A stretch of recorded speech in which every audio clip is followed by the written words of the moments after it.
कर दिए थे, तो फिर आपने अपने काम की बुनियाद के ऊपर इलेक्शन लड़ना चाहिए था।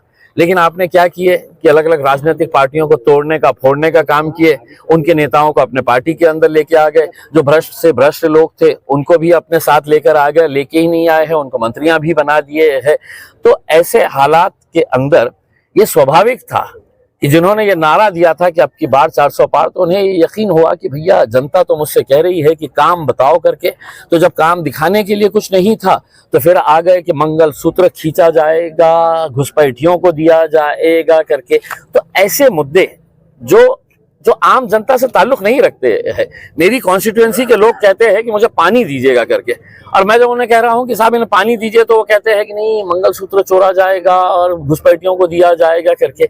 लोग कहते हैं सड़क दीजिए, रोजगार दीजिए, नौजवानों के लिए आप क्या स्कीम्स लेके आने वाले हैं, किसानों के लिए आप क्या करने वाले, इन मुद्दों के ऊपर चुनाव होना चाहिए।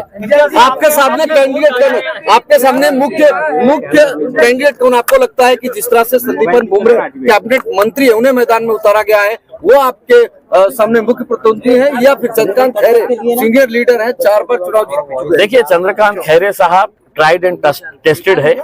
यहाँ की शहर की और जिले की जनता ने उन्हें कई साल तक उन्हें आजमाया है। अब वो दोबारा मैदान में आए हैं और ये कह रहे हैं कि मेरा आखिरी इलेक्शन है, मुझे दे दो करके। उसमें देखिए, आपका आखिरी इलेक्शन हो सकता है, लेकिन ये जिले के 5 साल का सवाल है। 5 साल के अंदर ये जिले ने कहाँ जाना चाहिए, डिस्ट्रिक्ट ने कहाँ जाना चाहिए। सिर्फ आपके ऊपर तरस खा के कि नहीं मेरा आखिरी इलेक्शन है करके, कोई 5 साल है तो अपने जिले को पीछे नहीं छोड़ सकता है करके। दूसरे मंत्री जो है उन्होंने अपने एफिडेविट के अंदर बताया है कि उन्होंने इस शहर के अंदर, इस जिले के अंदर क्या क्या काम किए हैं। तो शराब की दुकानें खोले हैं उन्होंने, यही काम किया है। अब जनता को तय करने का है कि साहब वो किसके साथ जाना चाहती है। प्रधानमंत्री ने कहा है कि जब तक मेरी सांसें, जब तक मैं जिंदा हूं, तब तक मैं धर्म के नाम पर देश को बांटने नहीं दूंगा। साहब, शुरुआत आपने ही की है।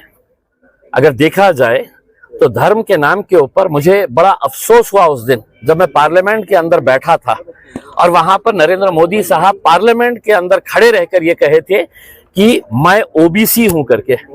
तो मैं उन्हें खड़े रहकर ये बोलना चाह रहा था कि नहीं साहब, इस सदन के अंदर किसी की कोई जात नहीं होती है, न मेरी जात है न आपकी कोई जात है। आप ओबीसी बाहर है, मैं मुसलमान बाहर हूं, कोई दलित बाहर है। उसमें हम जब पार्लियामेंट के उस लोकशाही के मंदिर के अंदर बैठते हैं तो हमारी कोई जात नहीं होती है।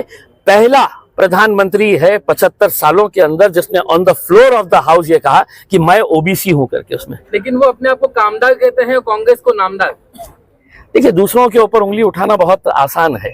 अगर आपने काम किए तो मुझे ये बताइएगा कि महाराष्ट्र के अंदर शिवसेना फोड़ने की क्या जरूरत थी।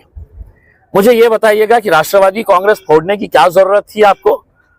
मुझे ये बताइएगा कि आपने इतना अच्छा काम किए है तो जिस मंत्री के बारे में, जिस नेता के बारे में, राष्ट्रवादी कांग्रेस के बारे में आपने कहा था कि नेचुरली करप्ट पार्टी, और जिसके नेता के बारे में कहा था कि इसने 70,000 करोड़ का घोटाला किया है, उसके 8 दिन के बाद उसे अपने पक्ष में लेके आ जाते हैं, उसे उप मुख्यमंत्री बना देते हैं करके। तो देखिए, आप जनता को इतना बेवकूफ मत समझिएगा उसमें। लेकिन औरंगजेब फिर से जिंदा हो गया, इसका फायदा किसको पहुंचेगा? देखिए, क्या है कि अब ऐसे बातों के ऊपर कोई ध्यान नहीं देता है। इसमें फजूल के मुद्दों के ऊपर कोई बहुत ज्यादा ये नहीं करता है, क्योंकि हर आदमी को ये चाहिए कि यार मेरे घर में पानी आ रहा है क्या नहीं, मेरे घर के सामने की रोड बनी हुई है क्या नहीं। यहाँ पर वोट डाइवर्जन होने के चांसेस है, क्योंकि खुद ओवैसी साहब ने कहा कि मुझे यहाँ पे जो दफना दिया जाए, इस जमीन से मुझे जो है खास रिश्ता है। तो उन्होंने क्या गलत किया है?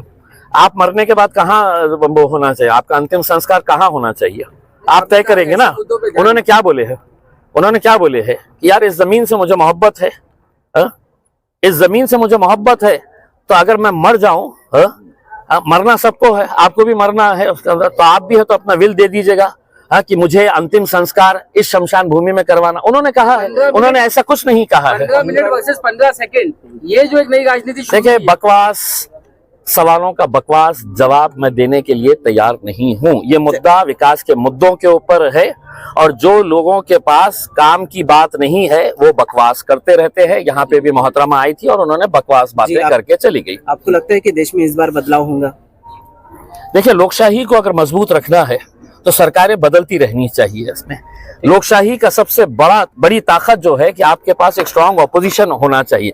अगर एक ही सरकार बार बार आती रही तो वो जनता को टेकन फॉर ग्रांटेड ले लेती है उसमें।